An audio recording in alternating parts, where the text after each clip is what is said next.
네, 서너 달 전만 해도 평창올림픽 기간에 북한의 핵미사일 도발을 우려했던 한반도 정세입니다.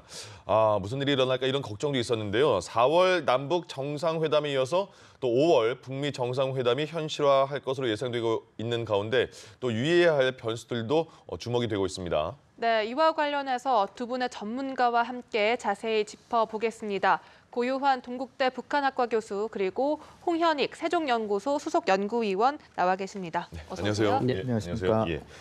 한반도 분위기가 정말 확 이렇게 빨리 달라질 수 있나 할 정도로 굉장히 많이 달라진 상황입니다. 그런데 이제 북한이 만나자 했더니 미국도 만나겠다 이렇게 말을 한 상황이 됐잖아요. 그런데 백악관에서 이렇게 말을 했습니다. 샌더스 대변인이 구체적인 북한의 조치가 없으면 김정은을 안 만나겠다. 그런데 회담 수락은 유효하다. 어떻게 저희가 해석할 수 있을까요?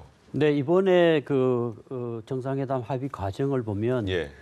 북미 직접 대화를 통해서 이루어진 합의가 아닙니다. 네. 한국 정부가 특사로 올라가서 김정은 위원장을 만나고 예. 그 메시지를 간접적으로 전달한 것입니다. 네. 그렇기 때문에 미국 입장에서는 그것을 믿고 일단 톱다운 형식으로 정상회담은 하자고 하는 트럼프 대통령의 결단은 있었지만 예. 그러나 이제 오랫동안 북한과 협상해본 경험에 의하면 협상 과정에서도 여러 이제 문제가 있을 수 있고 또 합의 이후에도 이제 불이행의 그런 반복된 악습이 있었습니다. 예. 그래서 이번의 경우는 한국 측을 통해서 전달받은 그런 메시지들을 북한 입으로 스스로 확약을 하고 그 다음에 이제 약속한 내용들을 행동으로 옮겨라. 예. 핵심은 완전한 비핵화 또 항구적인 비핵화 이것과 관련해서 북한에 명확한 입장 표시를 하고 예. 또 그거와 관련한 행동을 하라는 그런 메시지로 봐야겠죠. 그렇군요. 예. 네, 이런 가운데서도 북한 역시 이 북미 정상회담을 하겠다고 밝힌 이후에 여전히 이 노동신문 등을 통해서 이렇게 미국을 향해서 비난의 목소리를 여전히 내고 있어요. 네. 보면 대북 제재는 통하지 않을 것이다. 이런 비난의 목소리를 내고 있는데 이와 관련해서 북미 간 계속해서 기싸움이 벌어지고 있다고 봐도 될까요? 그렇죠. 북미 간에도 그렇고 우리하고 육개양 사실 합의를 했지만 공동 선언문으로 발표된 것도 아니고 예. 우리 그 특사 대표단장인 정의용 실장께서 이렇게 발표하신 거기 때문에 그 내용이 북한은 지금 보도가 안 돼 있죠. 네. 그러니까 북한 주민들은 아직 모르고 있는 거죠. 예. 이렇게 세상이 바뀌었다는 거를. 그런데 어떻게 보면은 이게 이제 우리 측에서 보면 북한의 내부는 마치 전과 다름없이 돌아가고 있으니까 그러면 이게 우리가 사실 속고 있다고 생각할 수도 있는 거 아니에요. 네. 그런데 북한 내부는 완전히 전제주의 체제의 그 통제 사회의 이점을 지금 누리고 있는 거죠. 한국과 미국이 행동으로 나가면 그때 이제 조금씩 변화가 있을 거라고 생각이 되고요. 예. 북한에서는 아직은 뭐 남북 관계나 북미 관계에서 이런 큰 그 전례 없는 합의가 됐다는 거를 아직 발표조차 안 되고 있으니까 지금으로서는 이 계속 이런 상황이 당분간은 지속될 것이다. 예. 이렇게 네. 보여지고요.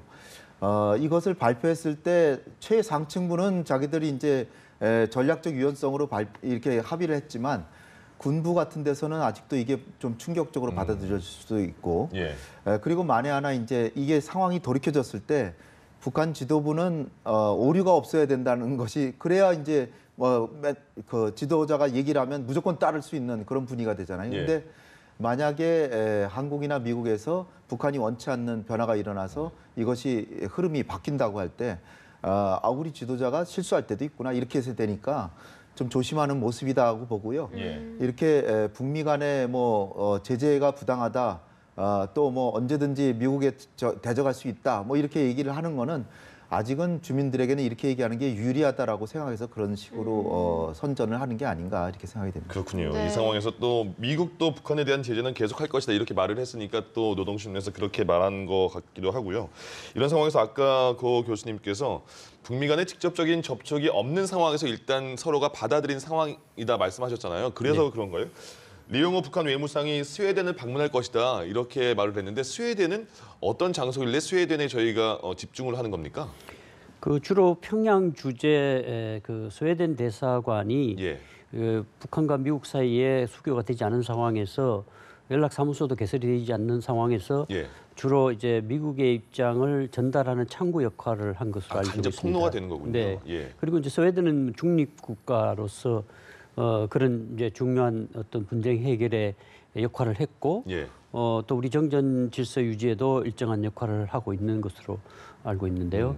그런 부분에서 늘 이제 북미 간의 접촉, 뭐 직접 접촉이든 1.5 트랙, 이 반관 반민 접촉이든 예. 스웨덴에서 여러 차례 접촉이 있었고 그래서 이번에도 이제 양 정상의 결단에 의해서 이루어지는 정상회담의 실무적 추진을 위해서는 예.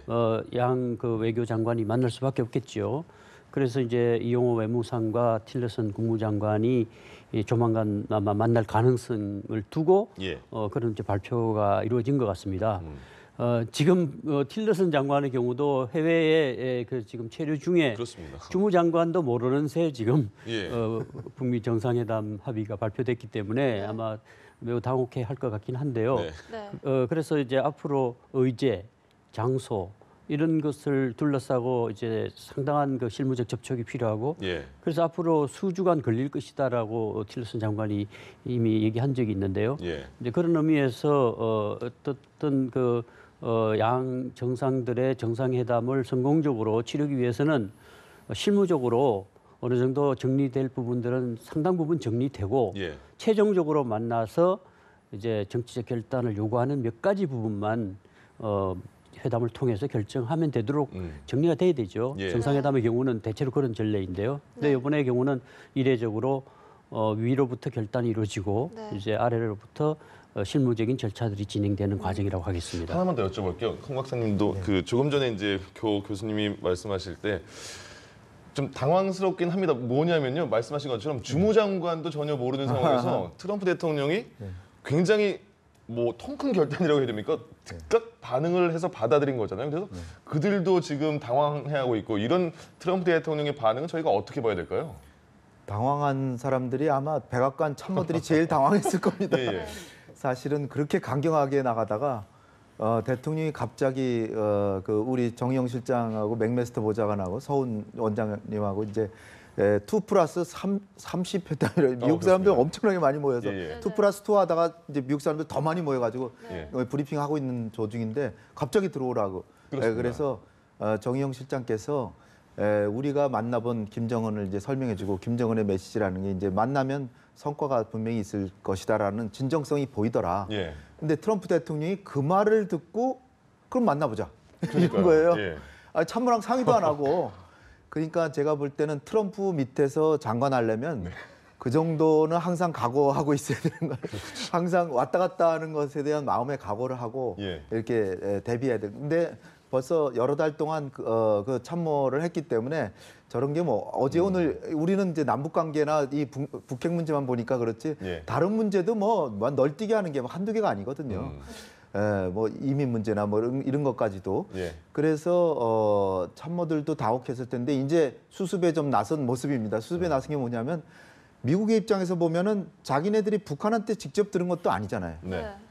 그러니까 트럼프 대통령이 최고 지도자가 일단 그렇게 하자고 했으니까 가는 방향 자체는 놔두지만 진위를 타진해 볼 필요가 있는 거죠. 예. 미국으로서도. 그래서 구체적인 조치를 하라 이런 거는 뭐 하다못해 북한이 발표라도 하고 발표 자체를 안 했잖아요. 네. 말 자체도 안 했고.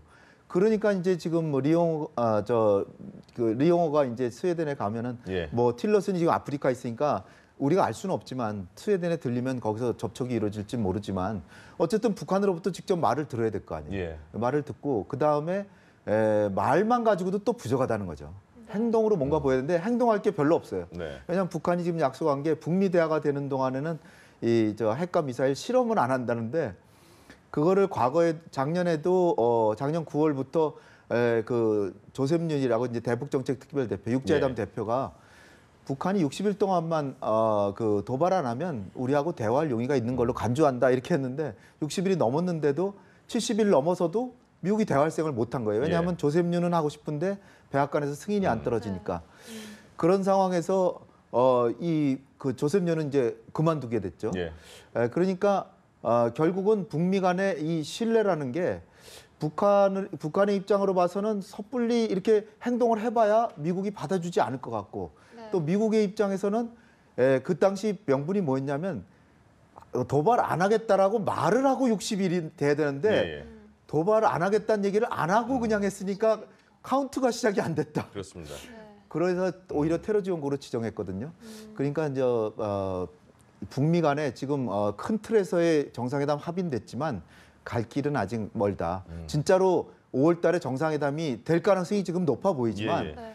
뭐 우여곡절을 거쳐서 실행되지 않을 가능성도 배제할 수는 없다. 알겠습니다. 예, 그리고 보고 한 가지만 더 말씀드리면 예. 이 실무회담 이런 거 할 때 당사자들 간의 말이 굉장히 이제 자기네 이제 기싸움을 하는 와중이잖아요. 그런 와중에 말이 굉장히 빗나가게 되면 그걸 빌미로 후퇴하면 안 만날 수도 있죠. 그러니까 이 협상 실무자들 간의 말조심 이런 것도 필요하다 이렇게 생각이 됩니다. 알겠습니다. 네, 알겠습니다. 이렇게 그 과정에서 아직까지 5월이기 때문에 4월에 이제 우리 남북 정상회담이 열리고 5월에 북미 정상회담이 열릴 예정이어서 아직까지 시간이 조금 많이 남았기 때문에 실제로 연구위원께서는 그 과정에서 어떠한 말실수나 그런 것들이 있으면 열리지 않을 가능성도 있다라는 말씀을 해주셨거든요. 교수님께서는 또 이 과정에서 장애물이 있다면 또 어떤 것이 있을 거라고 보십니까? 일단은 북미 간 직접 대화를 통해서 정상회담이 합의된 게 아니다. 지금. 예. 그래서 이제 우리가 북한의 특사로 올라가서 북한에서 들은 메시지를 전달하는 역할을 했고, 그래서 이제 이게 중재 외교라고 많이 얘기하고 있는데요. 네.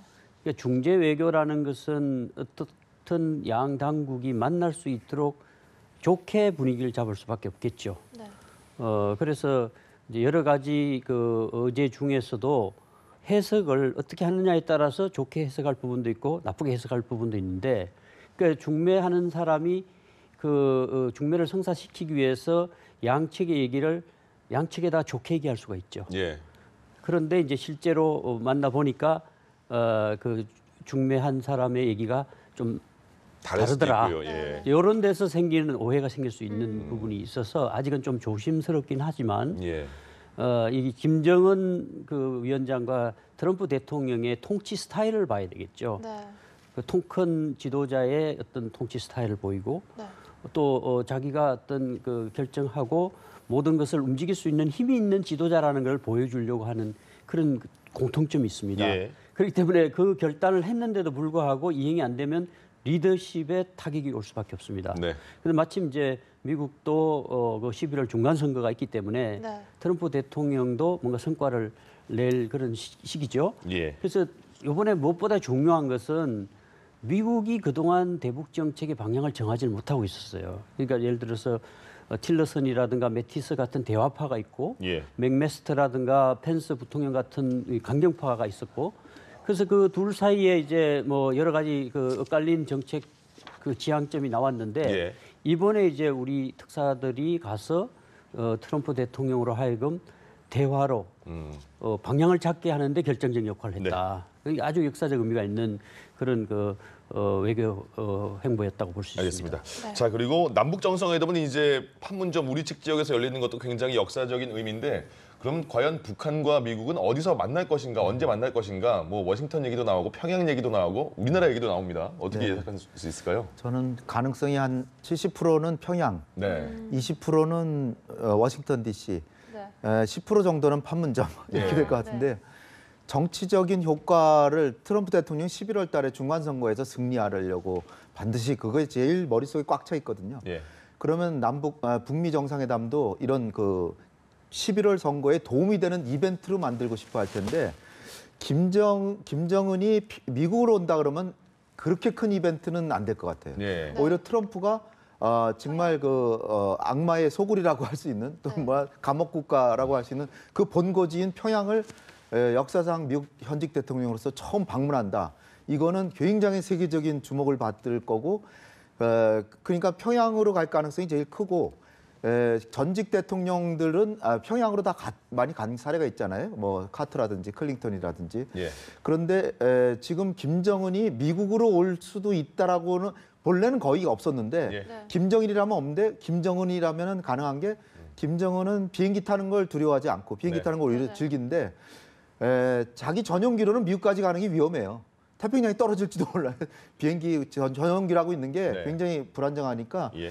트럼프가 자기 전용기를 보내서 내 전용기를 이용해라 그러면은 혹시 올지 모르겠다 이런 생각이 들고요. 네. 판문점에서 할 때는 아무래도 평양보다는 세계적인 이목은 좀 줄어들고 수행원들이 엄청 많을 텐데 그 수행원들이 아마 좀 부적합한 장소다 이렇게 생각하지 않을까 예. 이렇게 생각이 돼서 일단 그 평양이 제일 가능성이 높다라고 여겨집니다. 알겠습니다. 네, 알겠습니다. 한반도 정세에 관해서 지금까지 고유한 동국대 북한학과 교수 그리고 홍현익 세종연구소 수석연구위원과 함께 말씀 나눠봤습니다. 오늘 감사합니다. 고맙습니다. 예. 감사합니다.